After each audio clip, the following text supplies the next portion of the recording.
Hello, it's Tuesday. It feels really weird doing this on a Tuesday because obviously normally I do it on a Friday, so a bit confused. Anyway, hi. Today I'm going to talk to you about attachment theory. Attachment theory is probably one of my favourite theories to use as kind of explaining things for clients or even just academically when I'm writing. Oh, I thought I might give you a little bit of an update. To start with, about my MA, as lots of you know, I've been writing that, and my poor clients, I've taken the whole of August off so that I could just get it in and done, or like just get as much of it done as possible.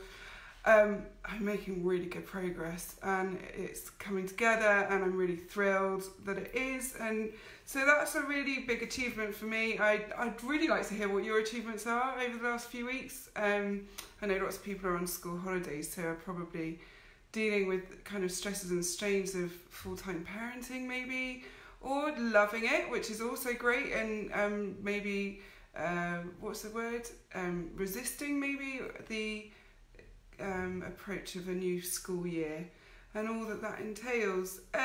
So everything's pretty good. I'm off work and I'm just really enjoying being able to immerse properly into the MA, and obviously that has meant that I've been able to focus on the attachment theory side of things. Hi Stacey, thank you for watching. Oh, so now Stacey sent me a little message saying that she had watched the video on narcissism, and she said that it was like watching somebody on a roller coaster, and so I said, well, it's all right, I've got a tripod now, so hopefully this time I'm not going to make you feel sick by rolling around. The only thing is my chair's wobbly and I get a bit distracted and caught up in that, so sorry in advance. Right, so attachment theory. Attachment theory is a theory that was created by a man called Bowlby. God, I've forgotten what his first name is. That's dreadful, isn't it? Really important guy. He created it. Oh, it's going to come back to me. And he, Bowlby was working on this theory at the same time. He was a paediatrician, I think. I've got it all written down here in my look. That I don't know if you can. Oh no, you can't. Hang on, I'll show you quickly. That is the MA, and that's all the stuff that I've written about attachment theory. Well, it's not all because you can only see three pages of it. But so attachment theory is by John Bowlby. There you go, John Bowlby, and he was writing his theory of attachment, and at the same time, a lady called Mary Ainsworth was doing an experiment called the Strange Situation, and they kind of did it concurrently, almost informing each other, but they weren't working together, they were working separately but regarded each other very highly. So basically one proved the other, and it really good. So John Bowlby said that he believed that attachment in infancy dictated our patterns for how we related to other human beings for the rest of our lives. Hi Nessa! So the he said that. And Mary Ainsworth did this experiment. Oh, hi Victoria. Oh, it's so nice you're all here. I always get a bit worried. I'm just going to sidetrack massively. I always get a little bit nervous that nobody's going to turn up, so it's really nice that you're there. Thank you for watching. So, attachment theory. Yeah, so Bowlby and Ainsworth created this theory separately but at the same time. And oh, hi Sharon. And okay, I'm going to stop saying hi to people. Please don't take it personally. I just kind of keep getting distracted. So yeah. And yeah, they said that Bowlby said that your attachment style is carried with you through the whole of your life. He really believed that once your attachment style was set in infancy, that was it. You wouldn't be anything else. However, since then, there have been longitudinal studies that have shown that actually that's not true, and that the attachment style can change, certainly from secure to insecure, when there's things like bereavement, abandonment issue, maybe divorce, messy divorces for small children. But it can also work reverse, which is really good news of it, is that it means that it works in reverse and we can fix attachment style from insecure to secure, because ideally we are all securely attached. Just as another aside, the statistic on that is that about 70% of the population, Western, we should really stick to that, Western population are securely attached, and the rest come under the other two umbrellas, and then the third umbrella which is in kind of in both of them, but I'll come on to that. So Ainsworth created this thing called the Strange Situation Experiment, and that basically, it sounds really horrible, so I'm going to try and make it sound as good as possible. But basically what they did was they had a room with a carer in, like a qualified child, like a nanny or whatever, in the room, and the parent would bring the infant in sort of between 6 and 18 months, put the child down and leave the room, and the child was watched to see what their reaction was. And the way the child responded to the parents' return and leaving was what they described as their attachment style. It indicated their attachment style. So then another lady called Mary Main kind of capitalised on Strange Things and repeated it, and it's such a good, solid methodology that it's been repeated over and over again, and it's shown the same results over and over again. So it's a brilliant piece of work. So Mary Main then did something where she did repeatedly the experiment, and I've had too much coffee, that's what's going on right now. Bring it down, you see, just have to acknowledge it. Okay, so she expanded it and redid it, and she noticed something else, which she then labelled disorganised attachment style. So when they examined the attachment styles, when they did this Strange Situation, they originally came up with secure attachment, then they came up with insecure avoidant, and insecure ambivalent. So a caregiver of a secure child responds quickly to the child's needs, responds positively to the child's needs, comforts the child as needed, and this I find fascinating, puts the child down when the child wants to be put down. So what you can hear there is the validation. You can see that the child is being received and accepted. Hi, Crystal. You can see that the caregiver is emotionally available, so receptive to the child's emotions, hears them, wants to know what they are, and also allows their emotions to be seen but not dominant and not dominate. But yeah, they put the child down when the child wants to be put down. And I find that the most interesting thing, because what it's saying is you're allowing a child to set a physical boundary. You're not saying, no, I want to cuddle you. The child says you're putting the child's cuddles or holding needs above your own need to be cuddled, and therefore putting the baby down when it wants to be put down, which is just like ideal, really. And the child's behaviour when the carer leaves, this is secure attachment. They're distressed when the carer leaves. They are easily soothed when the carer returns. Remember that, it's important. And when they're feeling sad or scared, they look to the carer for comfort, because they know they're going to get it. They know that they can be scared, they know that they can be sad or any other emotion, and they know that their need will be met and responded to, their emotion will be met and responded to really well by the caregiver. So that's secure attachment, and that's what we want everyone to be. And, you know, that's it. So if you're listening to that and you're a parent, sorry, oh no, see, going on my roller coaster.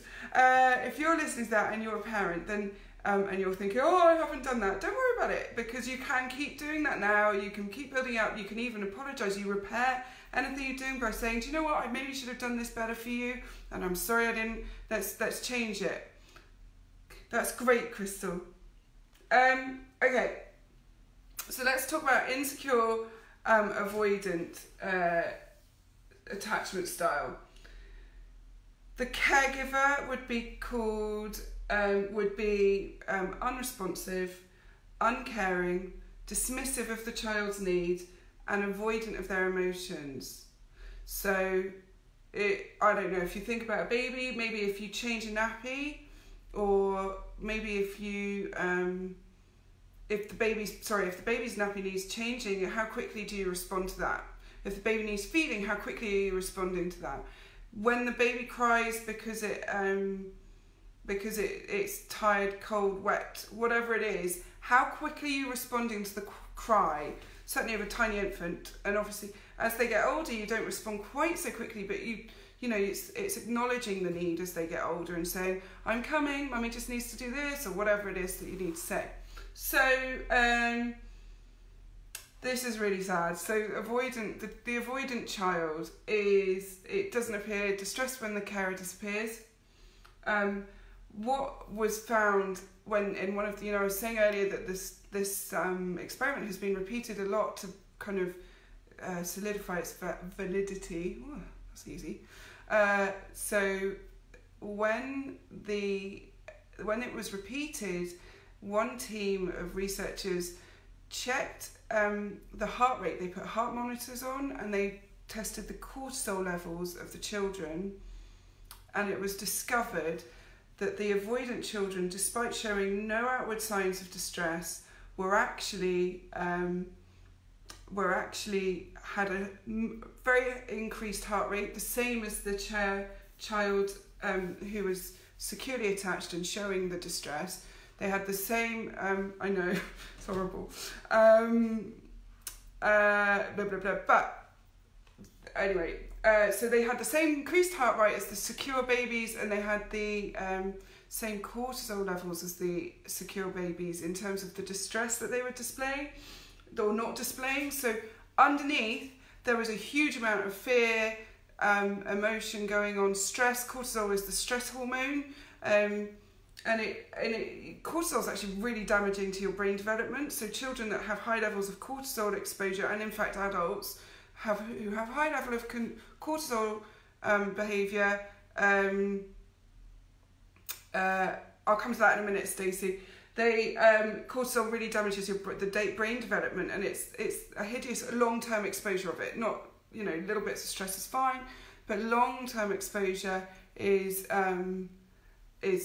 horrible. Yeah. So I am definitely of the school that you don't do cry it out method.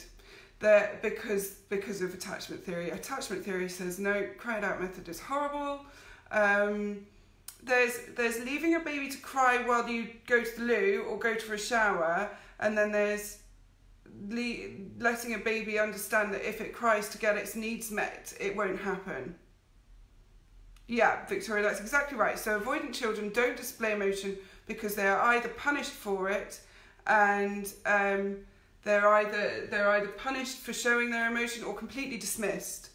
So it's a really damaging, it's just awful. And the other sad thing is that when something sad or scary happens, they don't look to the caregiver for comfort because they know they're not going to get it. So yeah, don't do cry it out because of those reasons. Cry it out method basically teaches a child that their needs won't be met. It's quite a controversial subject. I don't agree with it at all, but that is my personal opinion. I don't think there's advice there now anymore either. I don't like it. Yeah, so it is sad, and this is why I like attachment so much, because it explains so much for my clients, and and it's really, really important that we make sure that children are as securely attached as possible. You can't cuddle or love a baby too much if they want that. I nearly went off in a rant about attention seeking, but I won't. I'm going to come back to the other attachment style, which is called insecure ambivalent. The caregiver of an insecure ambivalent child is an unpredictably available emotionally. So when a child is going, Mama, I'm sad, or whatever, either they are met with love and acceptance, or they're dismissed or devalued or met with anger or ignored. So the child doesn't have consistency. Does that make sense? So there's no stability in the parental response to the child's request for a need to be met.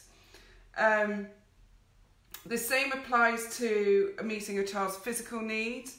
So they are unpredictably available. Mum, I'm hungry. Don't be so, you're so demanding, lots of anger. Or, oh, you darling, let me make you your favourite. There's an unpredictable element to the response of the caregiver, quite significant. So these are quite severe. They're not, being a bit like, oh, I can't do it right now.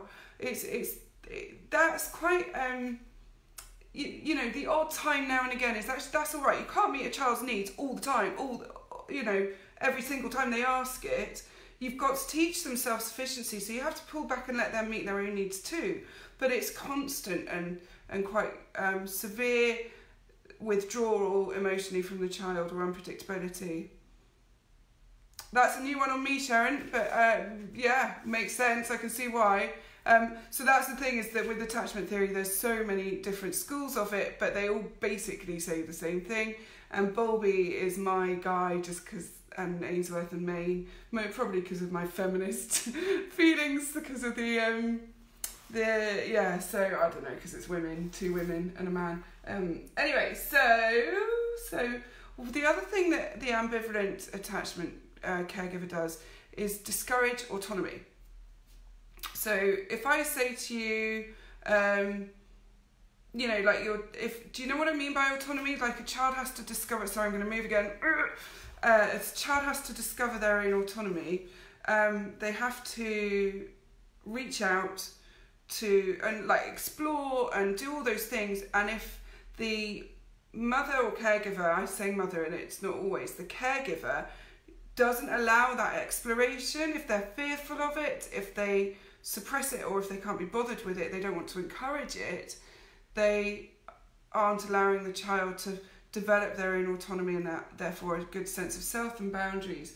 So it's really important. So it's not just exploration and play, it's also their emotional responses. So if a child says, well, that makes me angry, and the parent responds with, well, it shouldn't make you angry, you should be happy.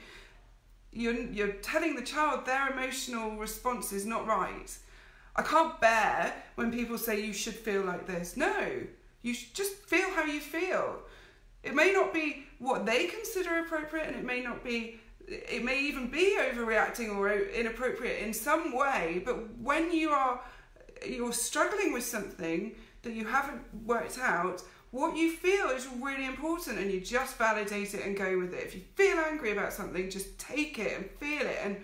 And if someone says you shouldn't feel angry, well, you do. So tough luck. Tell them that. Say I said so. Say you're allowed to feel your emotions, and that is that. Okay, so you remember I mentioned someone called Mary Main? She took this strange situation thing one step further, and with a person whose surname is Solomon, and I can't remember their first name, sorry.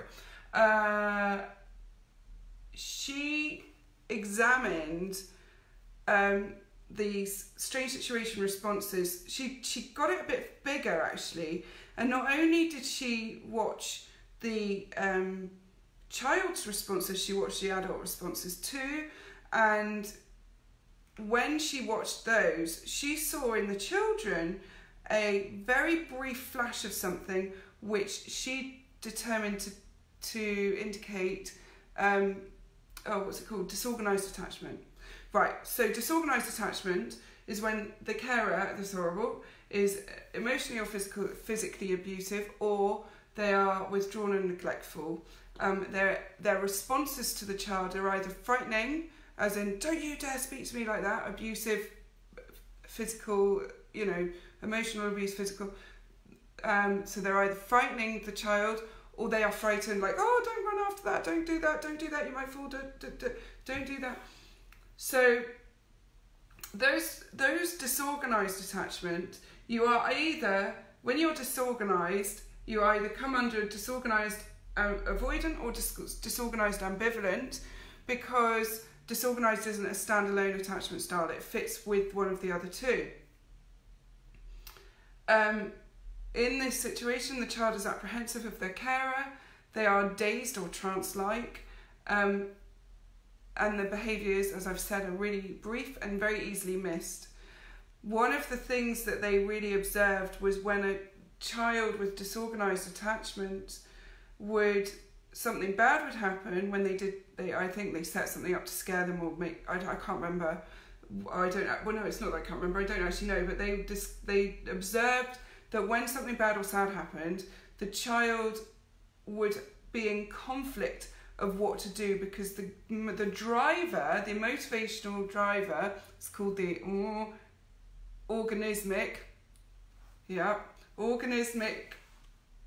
motivational driver or something, intrinsic organismic process, valuing process, I can't remember, that drives us to look to our attachment figures for care, nurture, comfort. So the conflict within the disorganized child was, I know if I ask for love, security, reassurance, I'm going to get shouted at, but I still want it.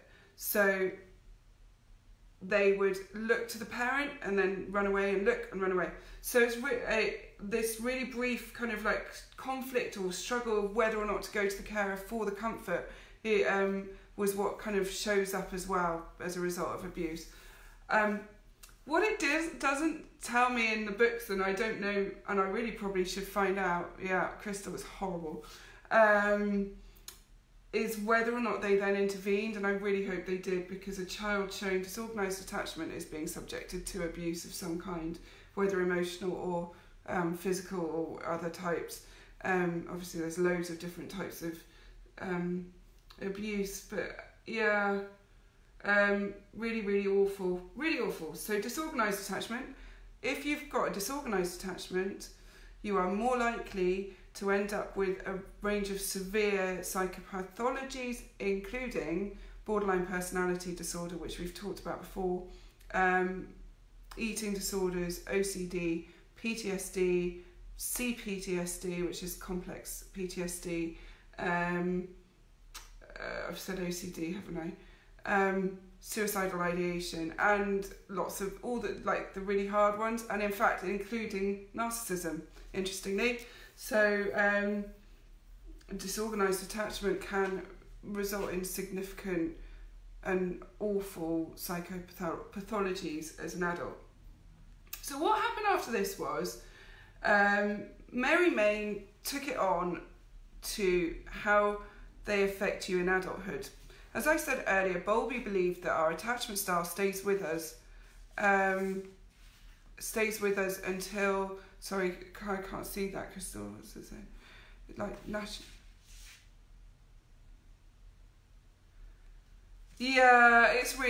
It's so difficult. But when, I think with the human thing, I don't know if it's related, I don't know.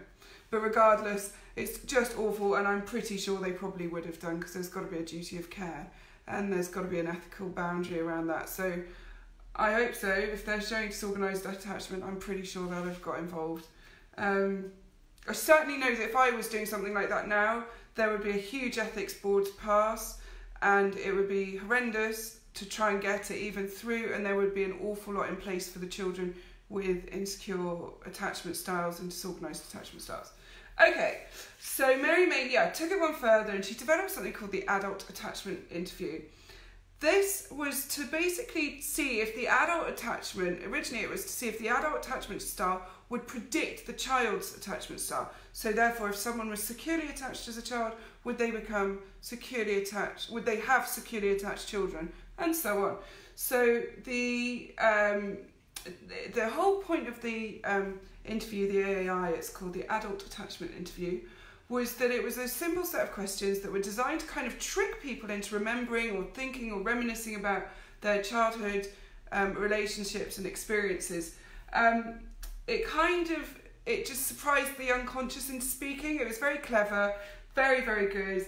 And the responses determined the attachment style by the level of coherency that there was within the storytelling. So now I suddenly feel like I'm not being very coherent. Don't make any judgments. What came out of that was that then we could determine what attachment style an adult has, and that in itself is really helpful, because what you don't get watched as a child to see what kind of attachment style you have. You then get watched as an adult, or you get interviewed as an adult, and we can find out what kind of attachment style you have and therefore work with you better.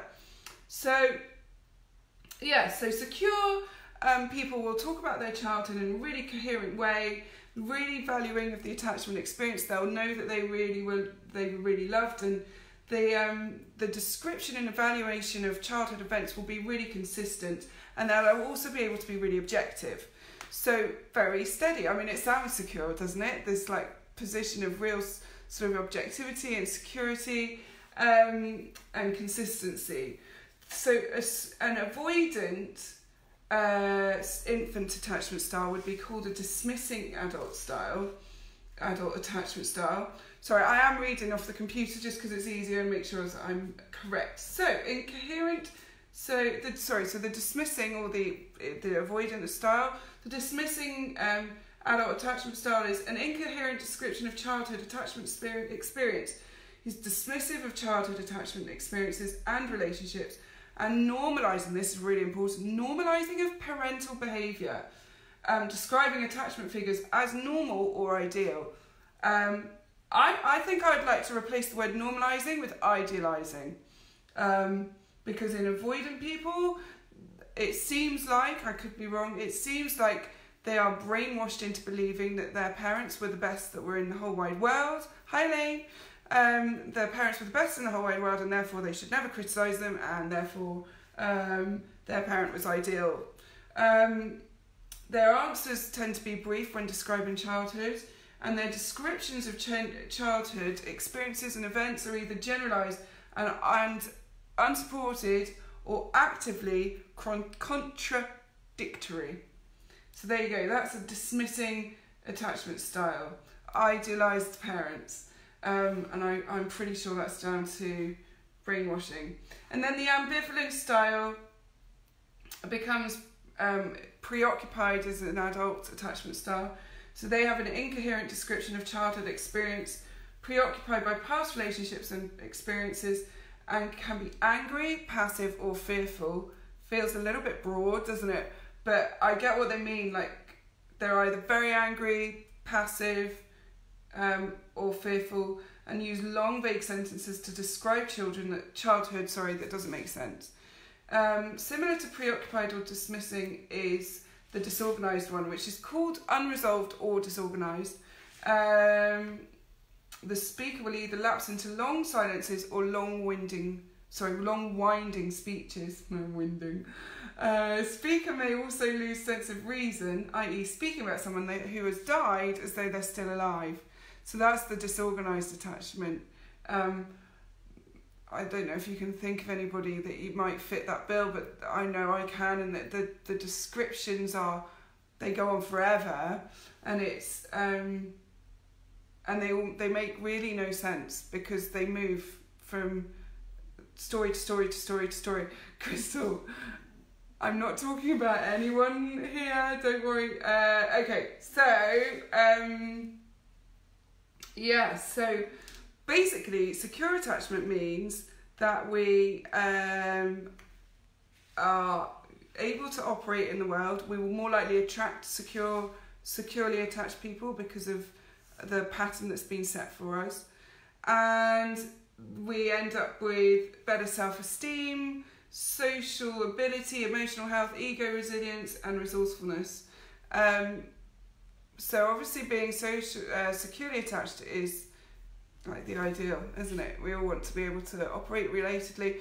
So I'm going to go back to Stacey's question about the cry it out method, which I know I touched on briefly, but I'm just going to come back to it. My belief now, this is a big claim and it's based on no research at all, but maybe 10-15 years ago, Gina Ford popped up onto the scene.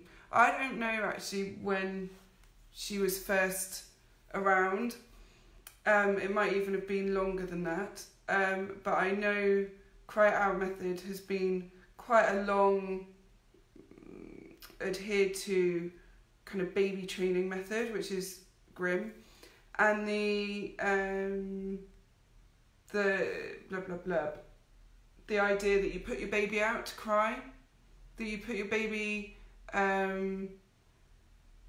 you put your baby into the pram at the top of the garden, you leave your baby in the cot to cry, you ignore them crying. I mean, I've heard one story about a child who was left at the top of the garden all day to just cry. Do you put your baby out? Oh, so my belief is now we've got significant issues around alcoholism, addiction. We've got huge problems with kind of the community spirit. I'll talk to you about it in a minute, Stacey. Huge problems with connectivity. There's massive mental health crises, and I really believe that all of it's rooted in attachment. And I think that we've got an attachment crisis in this country, certainly the UK. I know some of you in the States and other places. So I believe there's an attachment crisis. So cry it out method is grim. Don't all babies cry when you put them down to sleep? Not always, I don't think. But I would say it's not so much about them having a little cry and then self-soothing. It's about leaving them, and then it's about letting them believe that you're not coming back. So the best thing you can do to create a secure attachment in a child is leave and come back, leave and come back, leave and come back. You take them to school, you pick them up, you do this, you're always coming back. It repeats the pattern, it embeds the pattern that the parent, the caregiver will always be there. How long is okay? I mean, I think you can tell there's a difference between a baby who's crying because they're tired and falling asleep, and a baby who is desperately wanting you back because they're not settled or soothed in whatever way they need to be. So I think, yeah, I wouldn't. You have to be the judge of that, but I would not leave it for very long. It wouldn't be too long. It would be. You just have to sense the difference. Yeah, I just don't. I think Crystal's kind of probably explaining it. If you just don't leave them and ignore their cries because it's awful. Okay, so attachment. Oh, there's a guy called Wallin who wrote the book that I can't actually get out because it's holding my computer screen up. I don't know if I can show it to you. Attachment, can you see down there? Oh, it's even back to front, so you probably can't. Attachment in Psychotherapy. There's a book by a guy called David Wallin. It's my little Bible and I love it. Are those hands up? Is that like you get it, or is that something else? Anyway, attachment in Psychotherapy. Wallin writes this: the attachment to the caregiver is critical to the infant's physical, emotional survival and development. Given the requirement to attach, the infant must adapt to the caregiver, defensively excluding whatever behaviour threatens the attachment bond. So do you understand that? That means that they will sacrifice anything to maintain the attachment bond. And that, I don't know if we want to drift into the narcissism stuff, but obviously I'm completely immersed in it, and that's why I've been writing about it. Oh, high five, you get it. Hey. Good news. So what was I saying? So narcissism, well, we don't need to go into narcissism particularly, but where there is emotional abuse, where there is physical, sexual, material abuse, you are more likely, and I can't imagine how you wouldn't, but you're not allowed to make concrete statements without evidence apparently, you're more likely to end up with an insecure attachment style, which is really devastating, and the cost of that is really, really difficult. I was talking to someone the other day about who's just done a laughy face. That's horrible. I'm hoping that's a mispress. So the blah blah blah, what was I saying? So the attachment style when you're an adult. I was talking to someone about this the other day, another therapist, and I was asking them how you go about getting diagnosed with whatever attachment style as an adult, and actually it's a very difficult thing to do apparently, which I didn't realise. I think the explanations I've given are fairly basic, because when you're insecurely attached, you won't just be fitting that one box or that box. You might bridge between a lot of them, like with lots of things. So really it's trying to relate and understand. Hi Nico, how can we notice when the attachment is more damaging than helpful? Okay, I'll come on to that in a minute. It's really looking at the different attachment styles and seeing which you relate to the most, whether you are being avoidant or ambivalent in relationships around you, because these attachment patterns stay with you for life unless there's therapy to resolve it, and that will take a long time. It's not a 6-session model, or therapy, or if you're securely attached and you have a bereavement like a young age or whatever. Yeah, Sharon, that's so typical. I don't think I have any clients that I could say they are definitely this or that, because the comorbidities or like the crossovers are so high, it's impossible to tell. So attachment is really kind of individual and unique. I think they've done a really nice job of putting it in all these lovely boxes, but actually diagnosing it is going to be an expert, and I'm certainly not an expert. So Nico said, how can we notice when the attachment is more damaging than helpful? That's a really good question. I think when you've got an attachment that means that you're an attachment figure where you are suppressing your needs to meet theirs, it's damaging. When you are avoiding your emotional responses to avoid theirs, it's damaging. When you are suppressing any part of yourself emotionally or physically, materially, whatever kind of way,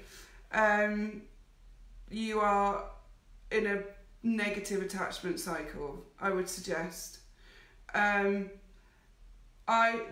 Attachments, I was writing yesterday about how attachments inform boundaries, and boundaries, I mean, are basically rules that we learn, and we learn our rules from the family system we're in, and those rules are learnt relationally. So from the caregiver says, I don't know, what's a boundary? The caregiver says, you must tell me all your secrets, don't keep secrets from mummy or daddy, and you're not allowed to keep secrets. So then boundary wise, you feel, as an adult, you find it very hard to contain your own information. That is something very typical of narcissism, just in case anyone's watching and has that. I know there's quite a thing, I'm in that community, aren't I? So yeah, really typical that we're not allowed to have our own boundary around privacy or autonomy. So yeah, so blah blah. So I would say when the attachment is costing you something, it's damaging. That makes sense, Nico? Are you still there? I can't see who's watching, but I can see some people, but not others. Anyway, whatever. Hopefully that's helped. Has anybody got any more questions? Otherwise, what else can I talk about attachment? Yeah, boundaries. Oh, and then that's great. Thank you, Nico. I'm really pleased that's helped. So the attachment process continues through life, as I said, and we repeat it and repeat it and repeat it, and those are called relational patterns. But something else that happens in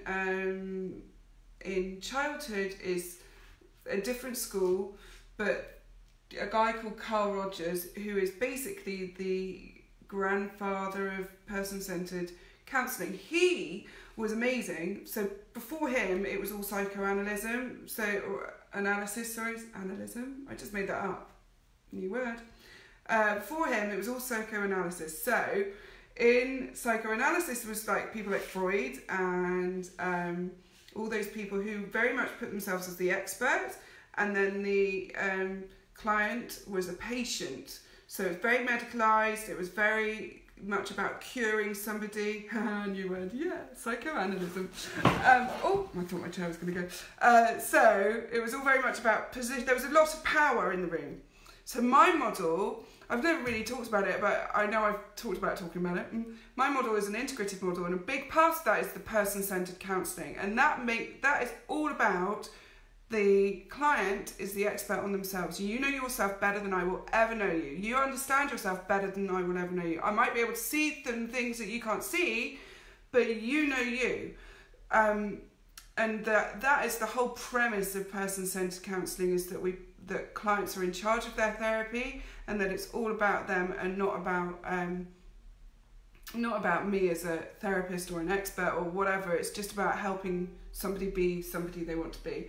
I'm just going to check out the Facebook because it's just pinged. No, it's not that. One of the things that what Carl Rogers did was developed a thing called personality theory, and he talked about. Have you ever heard about Maslow and the hierarchy of needs? You know that pyramid? And there's a new one, and it's got Wi-Fi, and then it's like shelter and food and da-da-da-da-da. Well, anyway, I'll post something later. So Maslow and Rogers kind of agreed at the same time, again, about this thing around what we need to grow. And good. And so... oh, hang on. Being a single parent, what if you're providing a secure attachment? But then, so Stacey, that's fine, because, yeah, you're counteracting the negative attachment style, and what they have is you as a secure base. So it's not ideal, and it's really frustrating, I'm sure, but actually what you're doing is just being really secure. Make sure your boundaries are really solid. You're very nurturing. You allow them their autonomy, but the rules are rigid so that they know exactly where they stand with you, and there's no fluctuations, no inconsistency. Because there's another guy called Winnicott who writes a thing about being the good enough parent. Like, nobody can be perfect, and in fact being perfect is almost reverses you right back down to being detrimental, because how high is that expectation level to live up to if you've got the perfect mother or father? That's not okay. That's not helpful. So actually just being good enough is enough. So you don't have to be amazing, you don't have to be perfect, you don't have to be flipping Mary Poppins, who by the way was not even a parent, so let's just, what else. Nor is Gina Ford, just for another little meet. I've just realised I've just made some fairly big claims on there, and I might get done for slander, but oh well. So being good enough is enough. And what you're doing by providing him or her or them with a secure attachment is enough if the other parent isn't doing it. Amazing, thanks. So Sharon said, how does an adult counteract their non-desirable attachment styles they developed as a child? Okay, so that's really difficult. You've got to go to therapy. I don't know that you can do it. You can do a lot of self-help. You can do a lot of work on your boundaries. Really, really check your boundaries. Ask yourself why you need what you're trying to get from the other person, because generally what happens with the attachment style when we're repeating it is that we're repeating the one we've learned in childhood. So look at the relationships that you're in now, friendships, colleagues, partners, whatever, and see where you're repeating things that happened as a child. See whether they respond to you the same way your parent does, or if it's completely the opposite, because sometimes that's the other thing, it goes whoop, the other way. So Sharon, I would say if you can get into therapy, please try and get into therapy. It's really important. If you work on your boundaries. Oh, here's a little bit of news. I know I'm doing this MA at the moment, but in my spare time, I don't know if I've got it, I'm also writing a little book on boundaries and how we can enforce them better. And it's going to be tiny, teeny thing, and I'm just going to sell it on Kindle. And it's just going to be like a bit about what boundaries are, and then it's going to be a checklist to see where you're at, and then some tips for doing it. So Sharon, what you want to work on is those boundaries. And great. And are you working on the attachment? Do you think you work on your boundaries? Where you take responsibility for things and where you don't take responsibility? Basically what you need to try and do is unlearn all the learned behaviours. unlearn all those unspoken rules about who you are. You know, one of the things that happens certainly in narcissistic families is that the parents, the narcissistic parent will prescribe a role for the child. So what they do is say that the child is, they basically victimize themselves as parents, say the child is bad, naughty, defiant, willful, all those awful words that people attach to children who are just trying to learn how to be a human being and need your guidance on how to do that as a parent. So the parent, they prescribe the child to be all these negative things, attach all these negative words, and you internalize them, and you introject, it's called, you introject them, and you live and relearn those or replay those patterns and those beliefs. So you are looking to always reinforce your relational patterns, because when we have relational patterns, they keep us safe. So whether it's insecure or secure attachment, we are always looking to feel safe. That's why loads of people have anxiety, because they're trying to feel safe, and the world is a bit out of control, or whatever the perception is, and therefore they can't feel safe. So when we're repeating these relational patterns, we are trying to find safety because it's what we know. So what we have to do is break the learned behaviour, which is those learned behaviour relational patterns, so that we can change the behaviour. Well, I'm going to beg to differ on that, Sharon, and as I said, you are your expert, but isolating yourself is a sign of really rigid boundaries, and rigid boundaries are as damaging as weak boundaries. And so it's trying to learn how to flex that a little bit. I'm intrigued, but it's obviously not your therapy session, so I can't really go into it massively, but I'm really intrigued to know why you're isolating so much, and I suppose I'm wondering if that's because you're fearful of your boundaries being crossed, and testing those boundaries is really painful for you, and it is flipping painful. I nearly swore, but it is really, really painful. Learning new boundaries and unlearning behaviours, learning what you've missed out on. When you've got an insecure attachment, it can really feel like you've been cheated. There's a complete grief process going on. No problem, Sharon. If you want to PM me if there's anything I can help with on that, that's fine. Obviously I can't do therapy, but I can maybe point you in some directions or whatever. Learning what you've been cheated of in terms of a secure attachment is flipping painful. And you know, I've often sat with clients working through the grief of a lost childhood, a lost family, a lost knowledge of themselves as children, and a lost parent figure or attachment figure who was not who they thought it was. And that's devastating, like really devastating. And it really needs to be acknowledged how hard that is, because it's not easy. And I really, really would urge you to be kind to yourself in that. If you feel like this is resonating with you, this is a process and it's going to hurt and it needs time, and you need to try and be kind to yourself in it, which ironically, being insecurely attached is going to be something you probably really struggle with, because you probably weren't allowed to nurture yourself very much. So here we go. Sorry. Diet Coke break. Right. So we would talk about learned behaviours and boundaries and how difficult they are. Another thing that indicates to me, another thing that indicates to me that there is a bad kind of attachment, there's an insecure attachment process, is the locus of what's called a locus of evaluation. Did I talk enough about self-actualizing? I don't know if I finished that.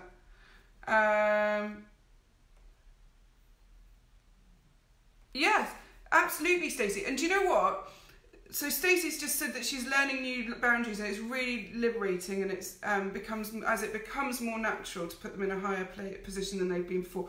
What's really hard about boundaries is that we are, when we're taught or when we have an insecure and attachment style and our boundaries are not allowed, when we're not allowed to develop a healthy sense of self and what we like and what we don't like, what we want or don't want, and what we will or won't tolerate, when we're not allowed to do that, our needs are put below everybody else's, and therefore we either become very isolating or very people-pleasing, and it's horrible because you never quite feel happy, you feel it's very emotional probably, or very disconnected. You're at the extreme. So I explain it to clients like a pendulum. So when you are, say you've got very weak boundaries, or then your pendulum is up here, or you've got very rigid ones and they're there. When we start, I'm going to go with the weak boundaries because I see that more often, to be honest. I don't often see the rigid boundaries, but I mean I do, but I don't often see it. Right. So weak boundaries are here, and when you are learning new boundaries, what tends to happen is you go like this, whoop, all the way to the other side, and your pendulum swings all the way over to rigid boundaries, because you've discovered this whole new skill and this whole new tool, and it's like a new muscle that you've got to flex and practice and get used to. And while you're learning it, it stays right up here where it's really, really hard and they're really rigid, and while you're learning them, because you're scared of losing them. Does that make sense? So you're scared of, if you don't hold this boundary this rigid and this solid, then it might go back to this place here over where it's all really weak. What we're trying to get to is here. So your pendulum swing will eventually settle down and it will land in the middle, and you'll be able to have this like flexible boundaries. So the boundary in the middle is, well look, I wouldn't normally do that, but do you know what, this once I'll let it go, okay? And then it's the next time you're asked to do the same thing, actually no, that's fine, thanks, I don't want to do that, with no difficulty or problem. So yeah, so when you're learning new boundaries, they swing all over the place and it's really difficult, but you know what, keep going, because it will eventually naturally settle down. And I've got long-term clients who have said exactly that, oh my God, I found this middle ground, and it's amazing because I just know what I do and don't want, and I'm able to say that's their stuff and that's my stuff. I can take responsibility for my behaviour and leave responsibility for their behaviour with them, because that's what boundaries do. We become so responsible, omnipotent. Do you know have you ever seen Aladdin? And if you haven't, why not? But I love Disney. So Aladdin, when the genie goes out of the thing, to go, oh, omnipotent power, teeny tiny living space. That's what boundaries are. When they're bad, you've got this, you feel like you're completely omnipotent and have all this control over how everyone feels and what they do and how they respond. When in fact, when you start thinking about it, that's mad, isn't it? How could you control all those people? And the reason you think that is because as a child, you've been told, you've made me feel sad. You've made me angry. You've made me. The constant reinforcement of how powerful you are over a parent or caregiver's emotions is ludicrous. So if you are a parent, try not to say, you've made me angry, say I'm very angry, I am angry. Take on ownership of your emotions. It's not to say that their behaviour hasn't got cause and effect, it's just to say that making you feel gives them so much power that it's not actually fair on them. Does that make sense? Here's hoping. So, we've only got 5 minutes left. What else can we talk about? So I was talking about self-actualising, which I was talking about Carl Rogers, and I'll try and really briefly talk about that. I'm not very good at brief, I think you've probably noticed that now. A bit passionate. So Rogers talks about this thing called self-actualising. He moved away massively from the psychoanalytic school and was groundbreaking. He actually based quite a lot of his theories on a guy called Otto Rank, who interestingly was the first person, maybe it's only interesting to me, who was the first person to talk about narcissism before Freud. Freud is quite often credited as the person that discovered narcissism, and it wasn't, it was Otto Rank. And Otto Rank was a psychoanalyst sort of around the Freudian era, a little bit before Freud, but yeah. So Freud obviously is known as this huge psychoanalyst, and then Rogers goes, do you know what, I don't like this. He trained as a psychoanalyst and a minister, and he was going to work on a farm, but he ended up going into psychoanalysis, and then went, I don't like this. I don't like this discourse with being... He was working with patients with schizophrenia, and he didn't like the kind of the medicalised approach that people didn't understand anything, and that they were almost discarded as humans. So he came up with this theory of personality, and one of the things he talked about was the self-actualising tendency, that there is a driver in all of us that will always... It's a bit like a route trying to find light. It will always come up, but when you change the way the light comes, it has to change the way it develops. Does that make sense? So the self-actualizing tendency is, the tenet of it is that every human is unique, and every human is full of his or her own potential. And he talks about this instinctual drive. And Maslow, who I talked about before, he also supported that, and he had some clinical evidence of it too. And Maslow talks about two motivational systems: the organismic actualizing tendency, which I got wrong earlier, sorry, and the conscious self, which implies that the actualizing tendency is actually out of awareness, and it's something we have no control over. So, for example, if a child is artistic and they want to become an artist, if they're in a securely attached household where people are allowed to be autonomous and grow their own way, the child will become the artist. But if they're in a household full of lawyers who believe that being a lawyer or a doctor or whatever it is the only way to be, they will have to suppress that actualizing tendency. And that suppression of tendency leads to what's called incongruence, this split between self and a deficit in the idea of self, and therefore we end up being incongruent, which leads to anxiety, which leads to depression, which leads to all those difficult psychopathologies, and it's really, really negative. So when you're insecurely attached, the chances are you have not been allowed to self-actualise, and you haven't been allowed to discover who you are as a person, and therefore you are struggling to know what that is. And the way to do that is to sit down and just start making lists. Every time you notice something you like, even if it's like Marmite, which I love, I know a lot of people hate, but you know, everyone to their own. So even if it's things like Marmite, then write that down on a paper. When it's things like, you know, I'm trying to think of something I don't like that lots of people do, and there's probably loads. Prosecco. I don't like Prosecco. Can't stand it. I mean, I'll drink it if it's there, but it's not really my thing at all. But everyone bangs on and on and on about it. But I now, years ago, would never have said it. Now I'm totally happy to say I don't like Prosecco. It's no big deal. Doesn't mean nobody else can like it. It's just that I didn't actualise that part of myself before that allowed me to acknowledge that I don't like Prosecco. I can't believe I've just used Prosecco as a reference. Sorry, that feels really unprofessional. Oh well.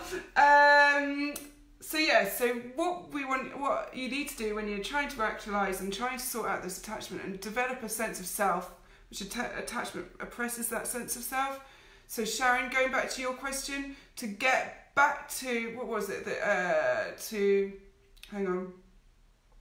how does an adult counteract their non-desirable attachment styles? Develop a healthy sense of self. Start looking at things you like. Do you like Doc Martens, or do you prefer high heels? Or do you like both and they sit okay with you?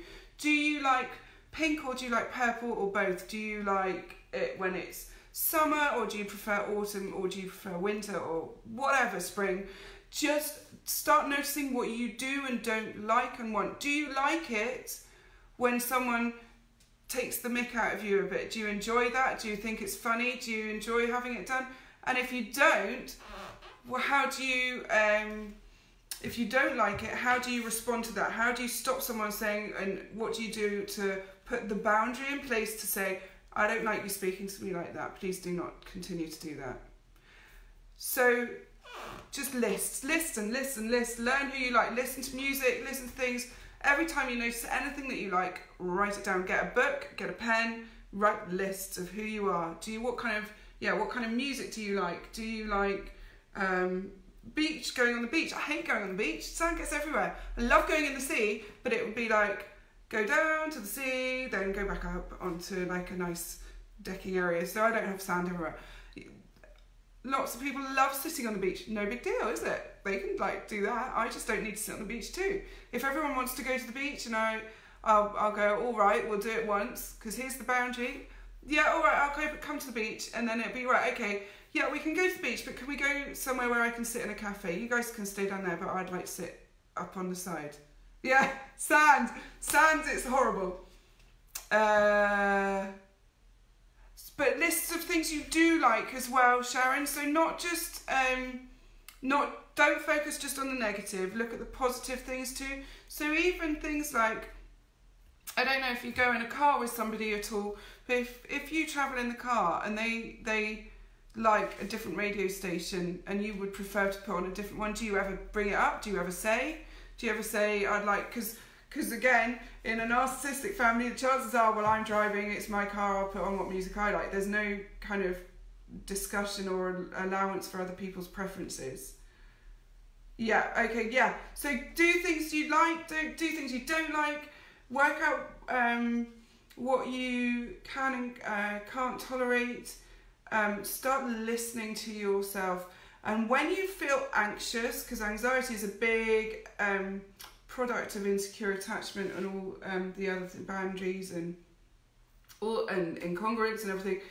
When we start feeling anxious, it's our body trying to tell us something, and anxiety is your friend. This is really important, probably something, I've written a blog about this, have I? Maybe I haven't actually, about anxiety, making friends with anxiety.